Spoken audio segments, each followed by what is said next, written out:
मेरी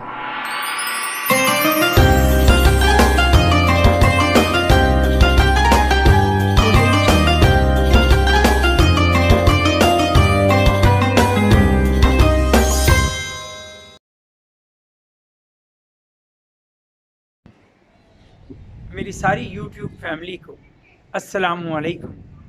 उम्मीद है मेरे सब भाई बहन खैरियत से होंगे और अल्लाह ताला से उम्मीद रखता हूँ कि वो अपने फजलो करम का साया आप पर हमेशा रखेगा।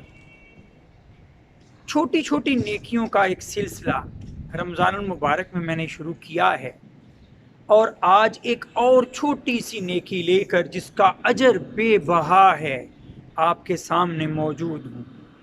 ना इस नेकी के लिए कहीं जाना पड़ेगा, ना इसके लिए कहीं कोई सरमाया खर्च करना पड़ेगा, ना इसके लिए कहीं कोई आपकी तवानाई सर्फ होगी और ना इसके लिए आपका कोई बहुत ज़्यादा वक्त लगेगा।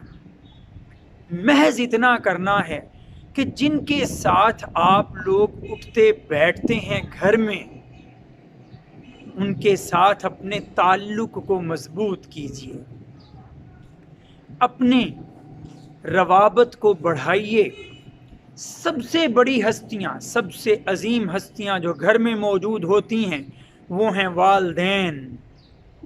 वालदैन के साथ वक्त गुजारिए, उनकी खिदमत कीजिए कि वालदैन के साथ वक्त गुजारने के दो फ़ायदे हैं कि ना आप कभी बड़े हो पाते हैं और ना वो कभी बूढ़े।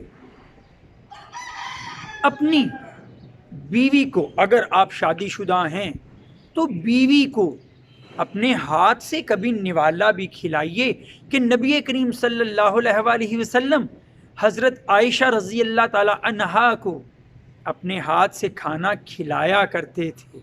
इससे मोहब्बत बढ़ती है और ऐसा करने से सुन्नत पूरा करने का अजर भी आपको मिलेगा। घर में अगर छोटे बच्चे हैं तो उनके साथ शफ़क़त से पेश आइए, उनके साथ मोहब्बत का सलूक कीजिए कि नबी करीम सल्लल्लाहु अलैहि वसल्लम फरमाया करते थे कि मन लम युक़्क़िर कबीराना वलम यरहम सगीराना फलैसा मिन्ना। जो शख्स हमारे बड़ों की इज़्ज़त ना करे और हमारे छोटों पे शफ़क़त ना बरते वो हम में से नहीं, वो हमारे तरीके पर नहीं। तो अपने घर वालों के साथ, अपने वालदैन, अपनी अहलिया, अपने बच्चों के साथ वक्त गुजारिए। जो इस्लामी ज़ाब्ते के मुताबिक उनके हकूक़ हैं उन्हें घर रहते हुए बिना सरमाया खर्च किए हुए, बिना कोई तवानाई सर्फ किए हुए उन हकूक़ को पूरा कीजिए और बेशबहा अजर और अल्लाह और उसके रसूल ने जो जो इसके बदले में रहमतें बयान फरमाई हैं उन्हें समेटिए और इन नेकियों को कभी हाथ से जाने ना दीजिए। व आखिरु दावाना अनिल हम्दुलिल्लाहि रब्बिल आलमीन। अस्सलामु अलैकुम।